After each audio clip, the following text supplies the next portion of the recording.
Good evening. A police manhunt is underway after a series of knife attacks in Birmingham city centre last night, in which one person was stabbed to death and 7 others were wounded. Everyone talks about knife crime and assumes that to do with that gang shit. The media is quick to televise, but that ain't gonna help stop it. Chefing this and shanking that and glorifying that Rambo. There's a consequence to every action, but I bet you don't think about that though. Parents crying, families torn for having to bury their child. Kids these days are moving mad and they're running around all wild. Open up some more youth clubs, more support and less academics. Let's work together to help stop it. This knife crime's now pandemic. Kicked out of school, roaming the streets to try and fit in with others. Dads ain't always on the scene, but don't mean they have bad mothers. So what we're gonna do to help stop it? More support, more funding, less blame. Put down the knife, spare a life. It's not just a victim who pays the price, but who's to blame for all the pain? We're all gonna suffer in this murder game. Every life they take is another mistake. Why do some people have so much hate? So put down the knife and save a life. It's not just a victim who pays the price. Why is it that they're carried? Is it protection of your own life? But did you know that you're more likely to be stabbed with your own knife? The government makes false promises and cutting up pots of funding. When everyone thinks about knife crime, they think it only happens in London. Knives are used in a lot of crimes, not just gangs that are on the roads. Police work hard to solve the crimes, it's hard when they have high caseload. Domestic violence, burglary, terror acts, to name a few. The sentence for stabbing can be lengthy, not just tag and a curfew. Think of the consequences before you pick up a knife. You don't want to get a life sentence for taking someone's life. More support, more funding, less blame. Put down the knife, spare a life. It's not just a victim who pays the price, but who's to blame for all the pain? We're all gonna suffer in this murder game. Every life they take is another mistake. Why do people have so much hate? So put down the knife, save a life. It's not just a victim who pays the price. Put down the knife, spare a life. It's not just a victim who pays the price, but who's to blame for all the pain? We're all gonna suffer in this murder game. Every life they take is another mistake. Why do people have so much hate? So put down the knife, save a life. It's not just a victim who pays the price. Let's play. Hello, I'm a door supervisor. I've just been told that a young lady's been stabbed. Yeah, she's on the floor. Hello, can everyone calm down a second, please? Who by? Do you know who by? It was an opening for bullying, you know? Yeah. And if you get put in a cell with someone that's opening for bullying, you're involved. I suppose it brings it to your Brings doorstep, it to your cell, yeah. Yeah. And I walked in and I saw him and I was just like, mate, like, you know, it went quite for a bit, introduced myself and all that, everything was cushy. We didn't have televisions then as well. There was just putting the aerials in the wall at the time. So you have to make conversation. Or they sleep all day, which I hate that, right? Yeah. Because it stinks the cell out. Yep. So we can have a conversation. A couple of hours go by and the cell's getting shouted up and they're shouting up this cell. And I'm thinking, whose cell's that then? And you can see him on top of the bed like panicking, right? And I was like, what's up with you? He's like, they're shouting up the cell. I was like, is that our cell? Why are they shouting our cell for? He's like, they've been making me shout out the door about bigging up different areas and all that. I was like, wow. I said, you ain't doing that. Like, not while I'm in here. He was like, I've got no choice, got no choice. I was like, yeah, you have got, you ain't doing it. But he did. And he went up to the door and he said to them that I told him that you can't do it. And I'm like, fuck. Like, I don't even know who these kids are. Yeah. I've only come onto the wing. I've not even seen anyone. All the doors have been closed. I can just hear voices, you know? Yeah. Back then, it was ruthless because like there was no TV. So all through the whole day, there's banging on the doors, shouting out the windows. Like it was mental. So this geezer's like shouting me up and he's like threatening and threatening and threatening and threatening. I'm thinking, oh my God. Like, and I'm like, I ain't no dickhead. Like, I've been jailed before. Woo, like, watch in the morning and all this. I'm thinking, oh no, my heart's racing. I'm thinking, who is this geezer? Like, I don't even know who he is. So the next day I was just waiting for it. It didn't happen for the first like few hours, you know. Went down at tea time and that's when I got trayed in the face on the side of my eyebrow. And there was these metal trays. There was the metal ones. Now they do like plastic and like, you know, the plates and that, but it was that metal trays. And we had a bit of a tear up on top of the landing. Like they have bully sides. So they have like gates with, like, on either side with 4 cells in it for bullies. And that's where the scrap happened. Right.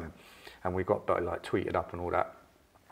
That was probably one of the worst things that happened to me. But the worst thing that I ever saw was when I got shipped out of the open prison because someone grassed on me for selling weed in there. And the security screws come to the kitchens where I worked and they found 16 raps on me. And because someone owed me some money in jail and they snitched on me instead of paying the bill. Yeah. And it got me shipped out to Moorlands in Doncaster.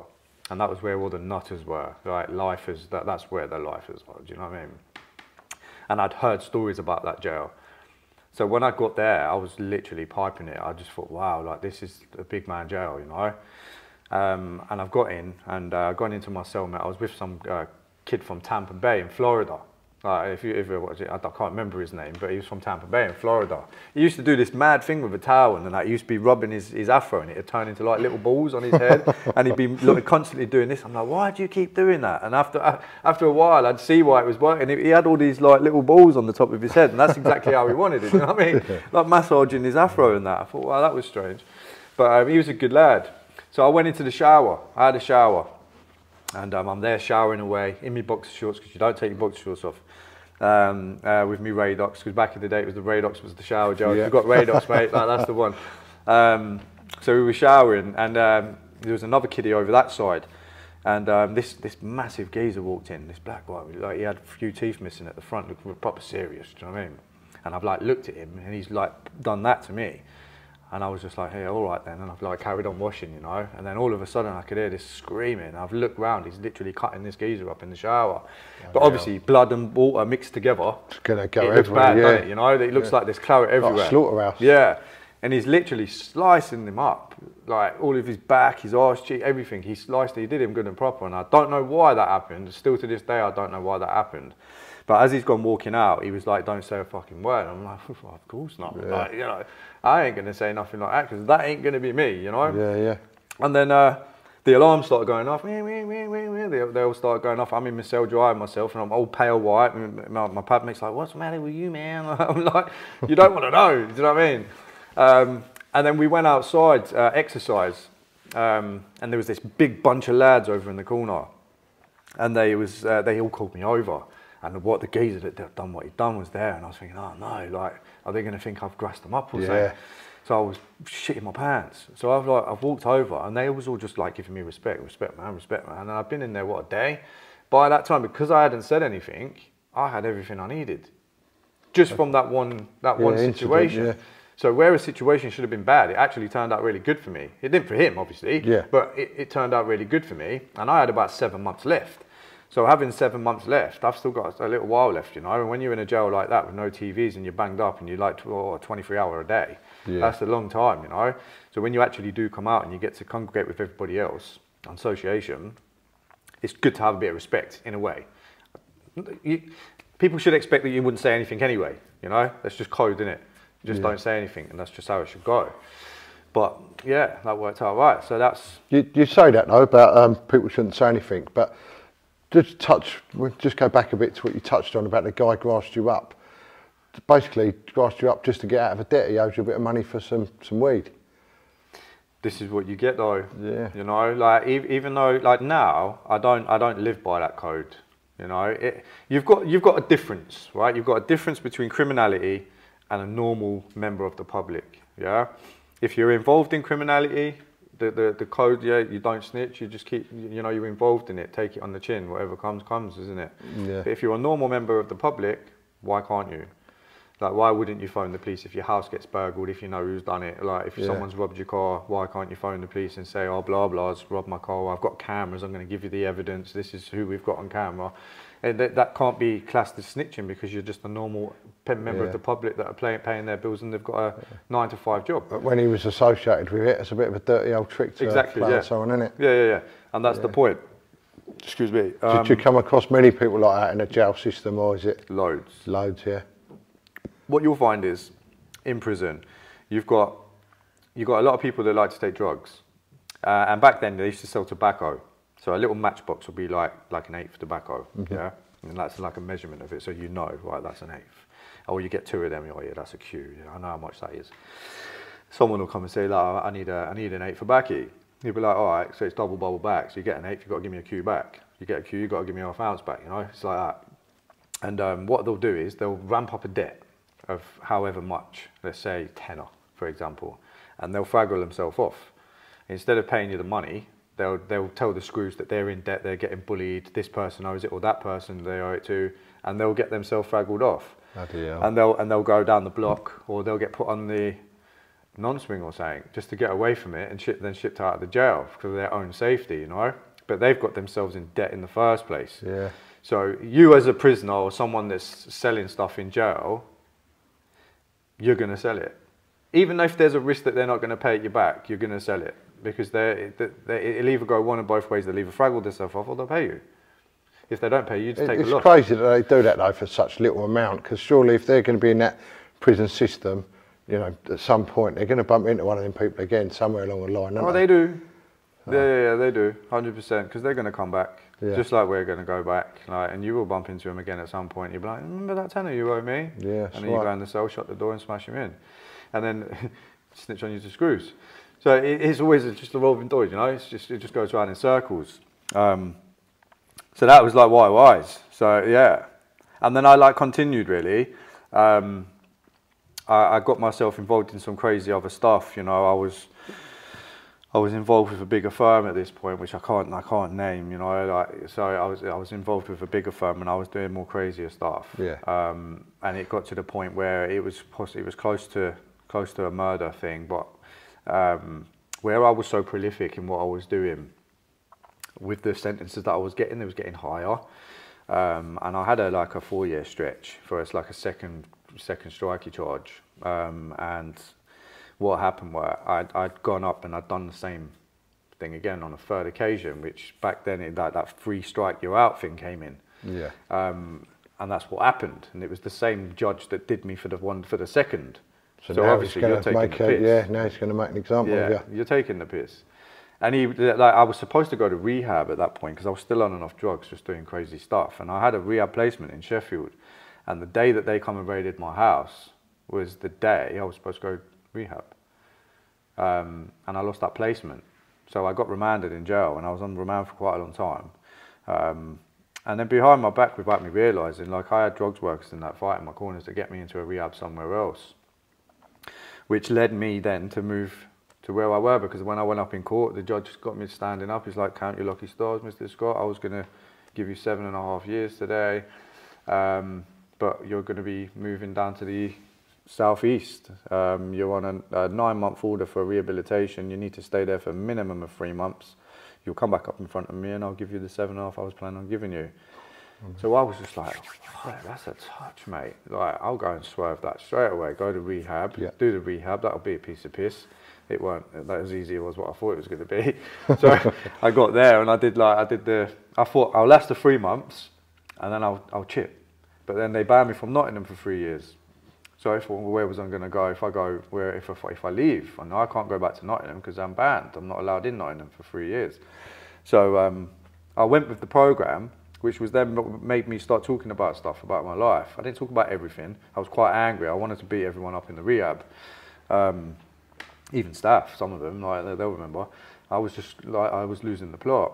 But I ended up staying. So I stayed where I were, but it didn't change me life-wise, like mindset-wise. The stuff that I was doing, I was still continuing to do the same as what I did before.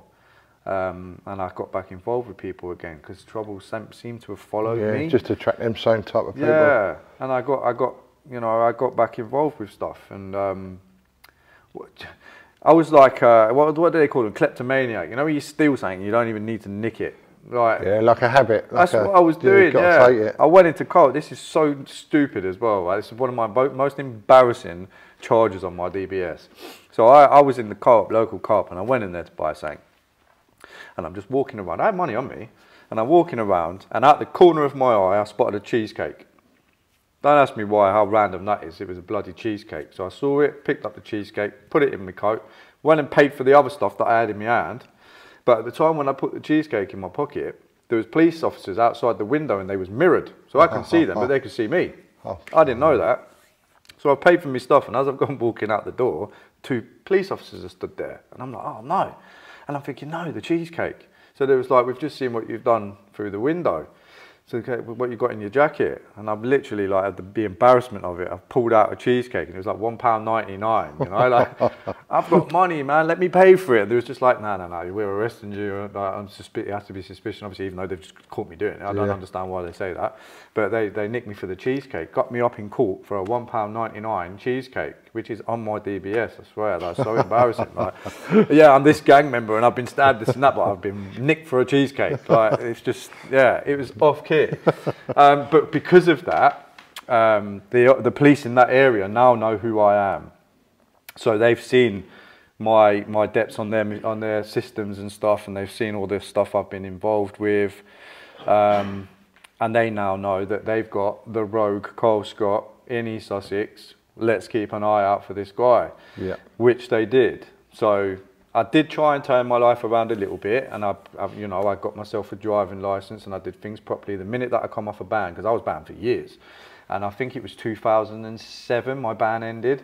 So the minute that 2007 my ban ended, I went and did my driving lessons. Your insurance must have been through the roof. When it was quite high at the start, yeah. For all the bans. But it was cool. I was quite prepared to do that because I had a driving license and I was legal.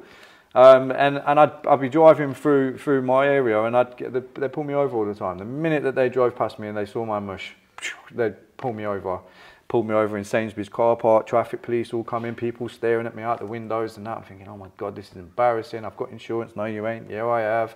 Then the traffic would come. Yeah, he's got insurance. Yeah, I fucking told you I've got insurance. So they was just terrorising my life. Pinpointing you because I knew what you was involved in. Yeah. So my granddad was dying of Alzheimer's, and I used to go back up to Nottingham every now and again to help my mum and auntie, like look after my granddad, you know, clean him. Like he wiped my ass as a kid, you know what I mean? So I used to give back in it.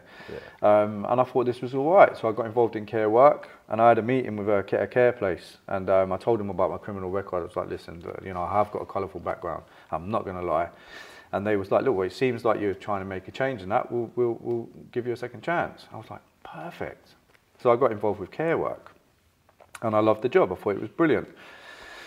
But this copper didn't like the fact that I'd got a job doing that. No offence to him now, because I actually know this guy, like, and I'm a grown man now, you know, and I don't blame him for he's just doing his job, you know, like looking out for whatever. But I'm just giving an example of like where I'm at. So he pulled up one night, and I was in my uniform, and he was like, how did you get this job and all that? And I was like, well, I've changed, etc., etc. So he's gone into my work and wanted to see my application. Chased on my DBS, because they employed me without my DBS coming back for about 9-10 months. And I was employed. I passed the first check. I think they call it a POVA check or something. I passed that, but the DBS, because I've been in and out of prison and homeless and all that, it was just taking months for it to come through. Yeah. And he managed to chase that up. And the minute that came in, they sacked me. Like straight away on the spot, because they thought it was a little bit, why are the police coming in to find out about like what's this guy up to? Didn't want the attention drawn to him too much. So they sacked me. So from then I thought, right, okay, if that's how it's going to be, I'll just get back involved in what I know best, and that's what I did. So I started selling drugs again. Yeah. Hard drugs, selling heroin and crack. And that all came about because I saw this kid in town. He was a new face, not seen him around before, and I was out and about in my area all the time, like in the pubs and stuff, and I seen him getting into a tear-up, and his friends had run off and left him. So I thought, oh yeah, typical, do you know what I mean? So I took that advantage of that, and I jumped in and helped him and like bashed up this kid. Then the week after, he come up to me, he was like, nice one for like helping me out, blah, blah, blah. He was like, are you looking for any work? I said, what kind of work? And he was like, work. And I was like, yes, I am. So that's how I started selling the drugs again. Getting back into it. Yeah, for a firm in Hackney. And that's what I did that for about a year. And then the police got me on the seafront, undercovers, got me on the seafront and nicked me for it. And I had a charge for intent to supply. Ended up back in jail again. So where I'd thought I'd kind of changed it. Tried to get out of it and fell back straight into it. Straight back into it, yeah. Just a quick question there. So obviously, when you come out of jail, obviously you're finding it hard to be able to get a job and, you know, turn, because of your history was sort of basically biting you in the backside, wasn't it? Yeah. Do you still have problems with that now, or is that sort of... Yeah. You are gonna. I mean, I think it goes with the longer you go without having a conviction or, you know, a caution or something, the longer that goes by, the more likely that you are to be able to get a job. Yeah, more accepted. Yeah, but there's still that 1% that will judge you on that. And you know, they say about the Rehabilitation Act and all that, that's just a load of shit. There's no, they've got ways around it, you know. Oh, we do work with the Rehabilitation Act. Well, we're not going to employ you because of this. So they try and find something else, even though it's because of that, they'll try and find something else and pick because of this. Another reason, yeah. So I always had problems getting jobs, so I'd never really bothered to apply for any. I'd just continue to do what I did best, sell drugs. Yeah. That was the easier way for me. And it's cat and mouse, isn't it? You know, it's you against the police. You just, if you want to go and meet someone on that corner, just make sure you're in and out sharpish, and then you're gone. Only take out what you need to take out, because you could either swallow it or dash it away quickly before you get nicked. You go out with if you're silly enough to go out of a bar, so that's your fault, isn't it?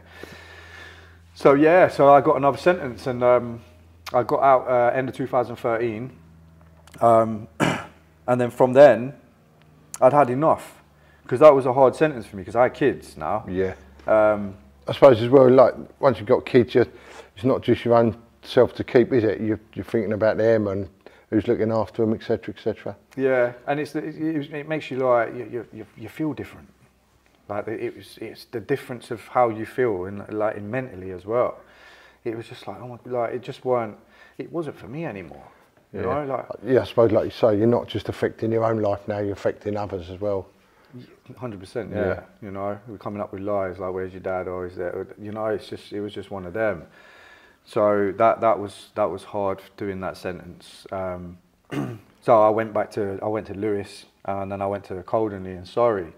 And obviously, when you go in, you get on with it. You know, you do your thing, fuck around or whatever. Meet a couple of people, I make some friends and stuff in there.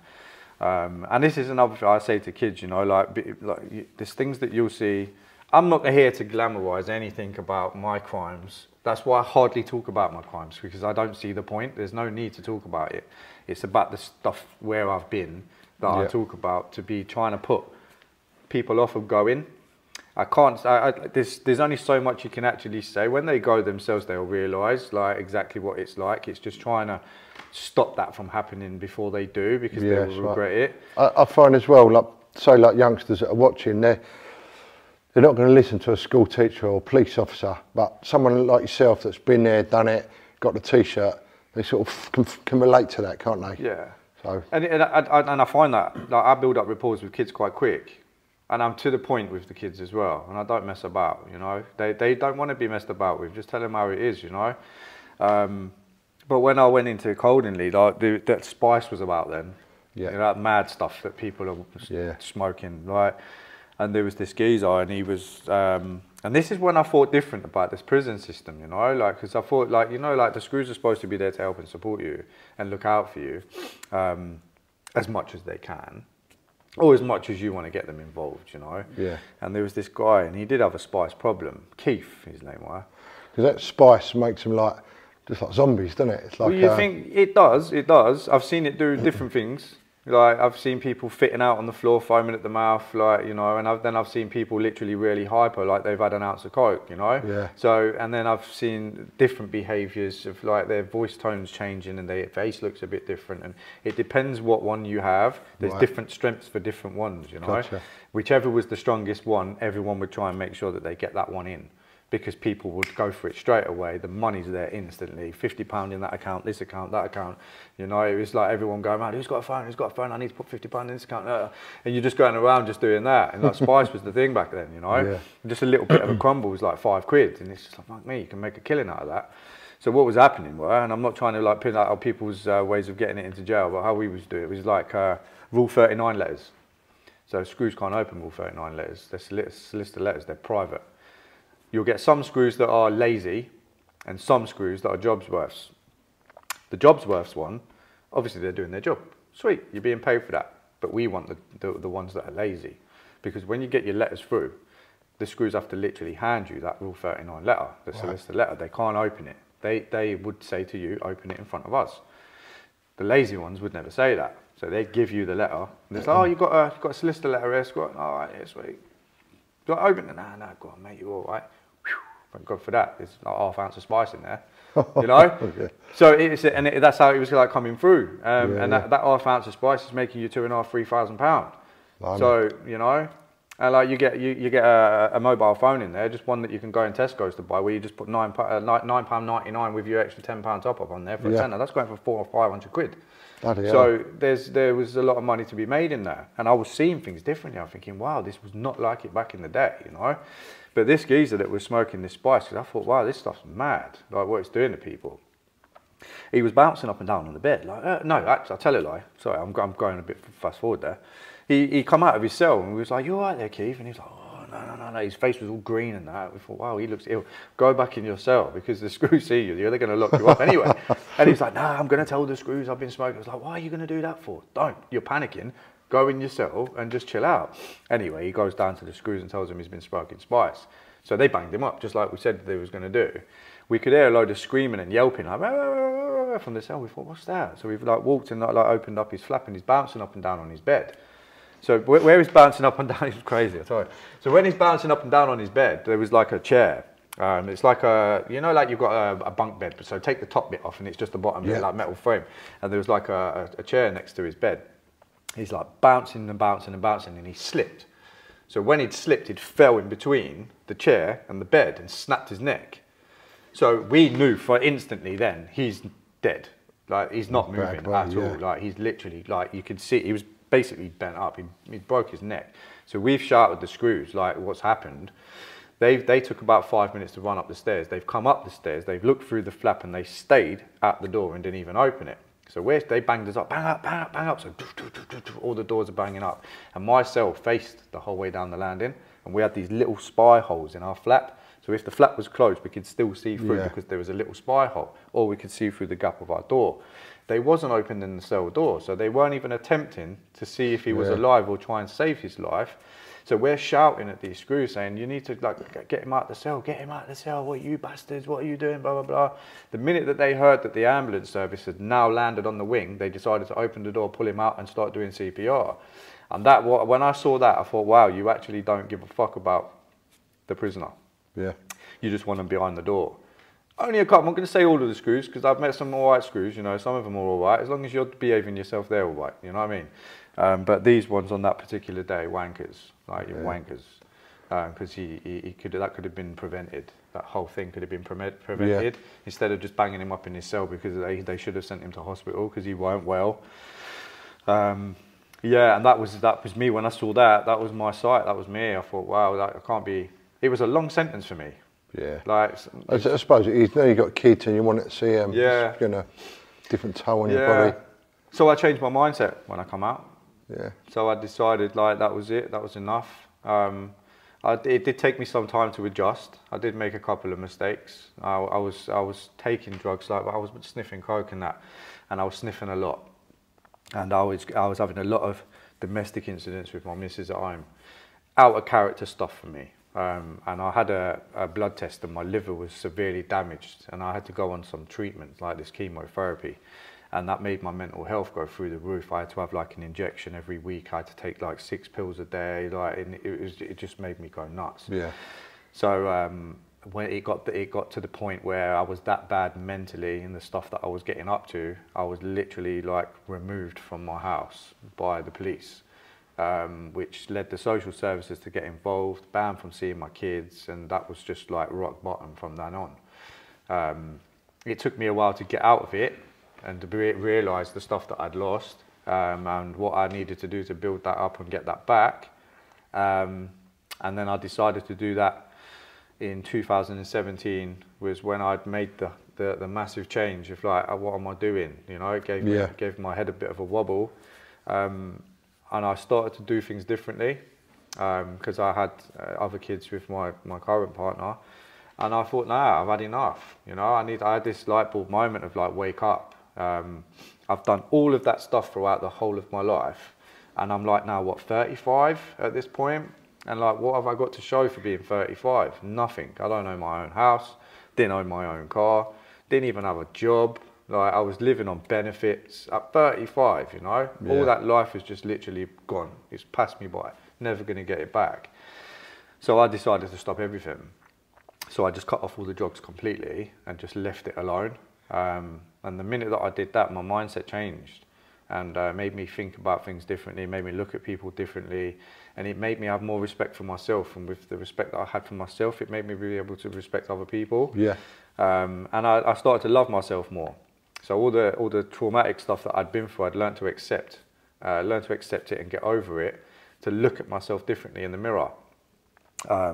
Which led me on to then giving back to people that have shown me so much support.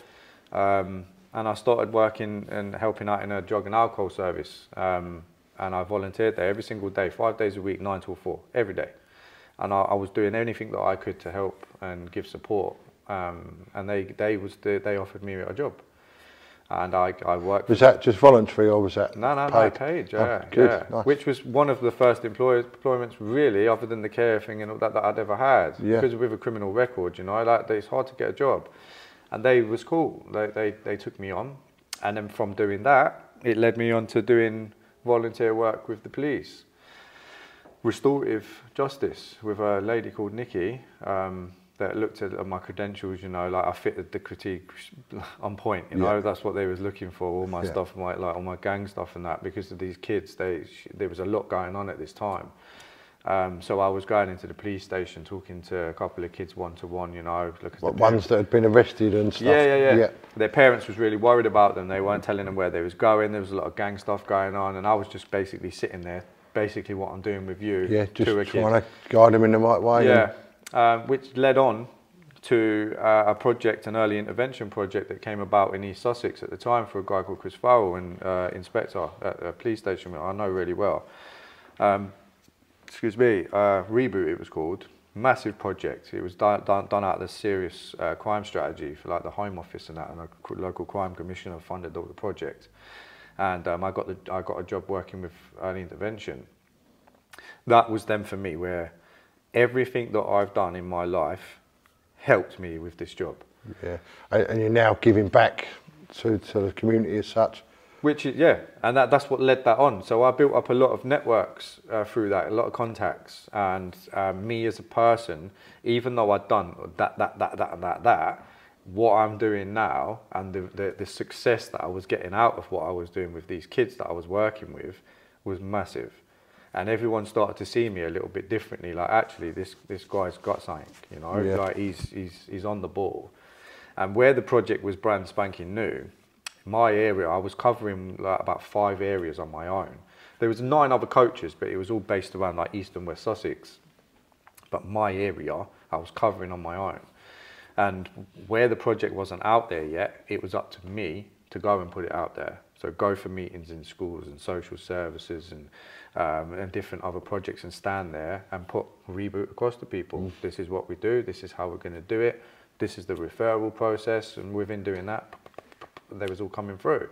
And I had probably about into the 70s I've worked with, kids-wise, and they was really, really successful.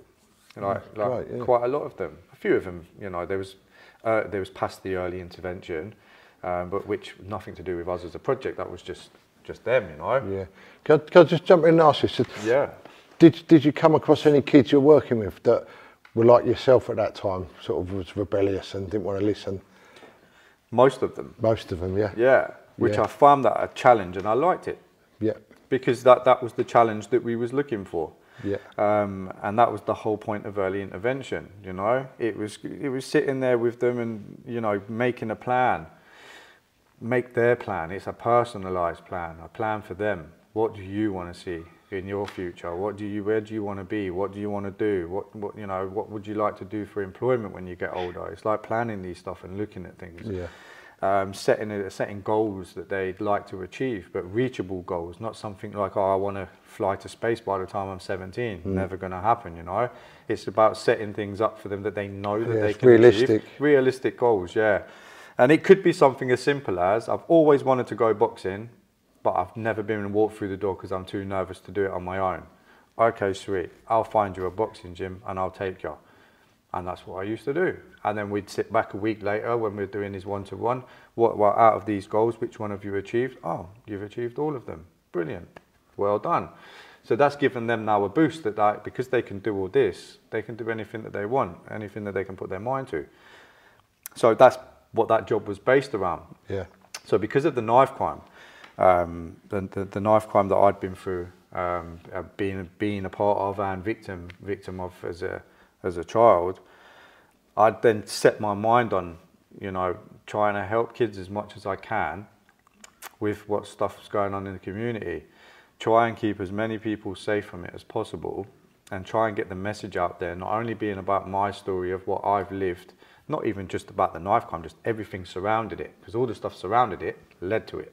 Of course, yeah. So if I can help try and prevent that, I can't save everybody, you know, and it's not just me that does it. My pal Paul Stansby, he does it as well. Like his Paul Stansby podcast, he's like one of my closest pals, and obviously my mate Dave Marino. It's like we're all a big team and a big community. We do a lot of stuff to try and help as many people as possible, and try and help them, you know, break away from the stuff that we was involved in. We're the people that know about it best, you know. Yeah.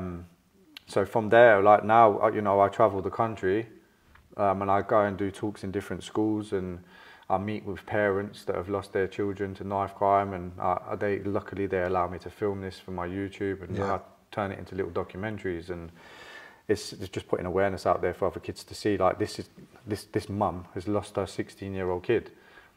So the action, you know, that's the consequence to it. Yeah. Is it really worth it?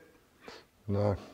How does that make you feel now, Carl, to be able to help other people? You must be quite proud of yourself to be able to sit in that situation and help others. I find it is rewarding. It is rewarding, but it is as much as I enjoy doing it, I just love seeing other people happy. Yeah. And if we can do something that makes that person happy, or makes them feel that just someone's listening to them, you know. Yeah. We love that. Like that's it's not about clout for us. If people have been watching this, or youngsters, can they actually get in contact with you themselves if they want help or they want some guidance? Yeah, of course. Yeah. So I run from Instagram, Carl Scott Official on Instagram, and I do a lot of live talks as well on Instagram with people from all different walks of life. This is like separate. Bearing in mind I have a day job, and then I go out and do all this other stuff, and I fund everything out of my own pocket. Yeah. But I do live talks on Instagram as well. I always respond to messages if anyone, like, you know, reaches out to me. And then I've also just set up a project called Project Youth, again funded by myself. Now, breaking news, I've got a clothing sponsor called Amorvita, and as of next week, he's going to be funding 20% of his earnings, his profits, from his clothing range to my company. So we can get out there and do this more. Because I mean, money does get tight, you know. I put out a lot of money. If it's out of your own pocket. So where this is now going to be involved in my project with the filming, meeting different people in different areas and stuff, like that money that's going to go in, that 20% is going to help me a lot. So yeah, so thanks to Amorvita for that. You know, I appreciate everything. Are you looking for sort of sponsorship as well? If people could help you out with sponsorship? Yeah, and currently at the moment, I'm getting it off the ground. Yeah. So the minute that I get it off the ground and I get it to where I want it to be, yeah, possibly. But at the moment, I think with what I've got going with Amorvita, you know, like we've got a good relationship, and he's been supporting my journey for the last year and a half. So with what he's been doing with me, and you know, he sponsors my page, I'm on his website and stuff, and now he wants to do something with his company to help support knife crime. So I think what he's doing for me is brilliant, you know, and the same with obviously Paul Stansby as well. He's got his own foundation as well. His Awareness Be Lucky Awareness in Ipswich. So it's not just little old me in this one area. I've got stuff branched out all over the country, you know. We've got Dave, he's like, you know, Dave hiding over there. Hello. And obviously little Miles as well. He's a good lad, and like, you know, so I've built up a big network of people all over the country, and I think, if you're just in like a little pocket, getting that message out there and you've got no way, you're just basically stuck where you are. I think the more people that you get in touch with and you network with, more networking, you've got a better chance of getting your message out there. Yeah. Carl, we'll start to wind it up a little bit now, but before we wind up, have you got any a message of advice to any youngsters that are watching? I think my advice is, don't get led by what you see on TV, what you see on YouTube, what you see with all these other boys that are out there trying to think that they've got something to prove. You know, prison might look good on TV when you're watching your Top Boys or your little YouTube small documentaries that it's this and it's that, but I'm telling you now, when you go in there, all the friends that are around you as well, like all the friends that are around you, the minute that you go into jail, they're gone. Like they're not going to write you a letter. They're not going to come and visit you, and the only person probably that you're going to be crying for in yourself that's going to visit you is your mother, and that's going to be basically it. My advice is to, you know, knuckle down. as much as like, you know, people don't like education and don't like school, and like I didn't either, but I wish I did, and I wish I could go back. Concentrate on education. Try and get as many grades as you can. It's going to benefit you when you get older. Steer away from the police and the criminality, because this DBS stuff that most people have to do now for any job, it's going to come and bite you in the arse. You're not going to get a job, and it's going to be really difficult for you going forward. So that would be my advice for you. Carl, thanks ever so much for coming. Appreciate you sharing your story. Wish you all the best with your future going forward. Thank you, mate. Thanks, Scott. Thank you.